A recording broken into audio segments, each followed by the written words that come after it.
Flock Safety has recently quietly rolled out a new feature that turns their gunshot detection microphones into constant human conversation surveillance. In this video, I will cover the new feature and why privacy experts are begging cities to rip these things down before it's too late. So first, let me briefly explain what Flock Safety actually is. You've probably seen the cameras in your neighborhood. They're automated license plate readers that sit on poles and record every car that drives by.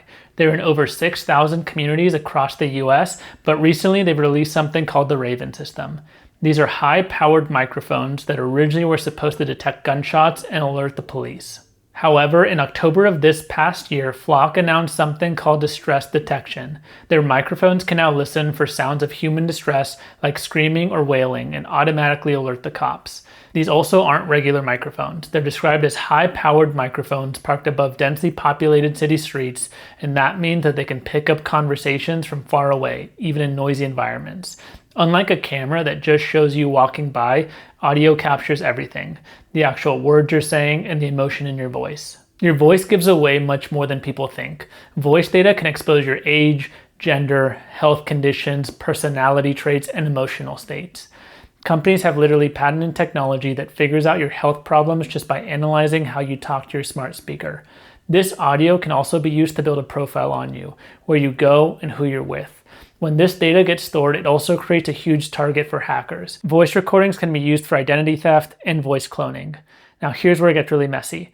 Most states have laws against recording private conversations without consent. They're called eavesdropping or wiretapping laws. In states like California, Pennsylvania, Massachusetts, and Illinois, you need everyone's permission to record a conversation.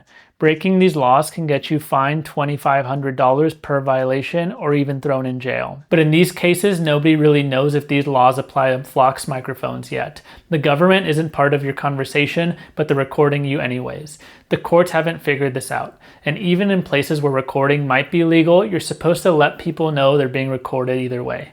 There likely aren't going to be signs on every street corner warning you that you're being recorded. The other issue is that Flock's gunshot detection already has massive problems. Car backfires get mistaken for gunfire, fireworks trigger false alerts. According to the Illinois Village Trustee, over 99% of Flock's alerts don't result in any police action. Now imagine applying that same broken technology to human voices.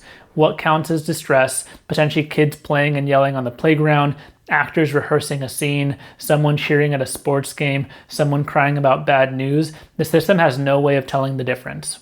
This also isn't just annoying, it's dangerous. In Chicago, a similar gunshot detection system called ShotSpotter sent police to what they thought was active gunfire. A child got shot at by officers responding to a false alarm. Now imagine that happening because the system thought someone screaming at a concert was in distress, or potentially because kids were playing too loud. Police show up thinking there's an emergency, and suddenly a normal situation becomes dangerous. There's also a bigger issue here. The First Amendment protects your rights to speak freely. But when you know microphones are listening and analyzing your emotional state, you start watching what you say. Maybe you don't want to have that loud conversation about politics. Maybe you keep your voice down when talking about something controversial. That's called the chilling effect, and it kills free speech. Schools and public spaces naturally have loud, passionate conversations, and that's totally normal. But now these conversations might be triggering police alerts. The Electronic Frontier Foundation called this feature a whole new can of unforeseen legal, civil liberties, and even bodily safety consequences. They're telling cities to cancel their Flock contracts before people get hurt. The ACLU has been tracking Flock's expansion into surveillance tech, noting that they have now solar-powered video cameras, drones, and audio detection hardware.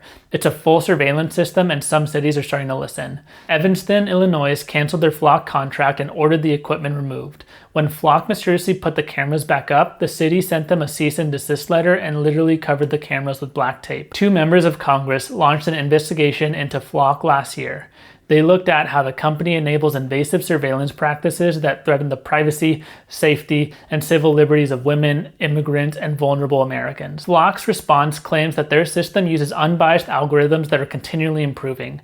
They say it helps victims get faster police response and preserves evidence. But notice what they don't say.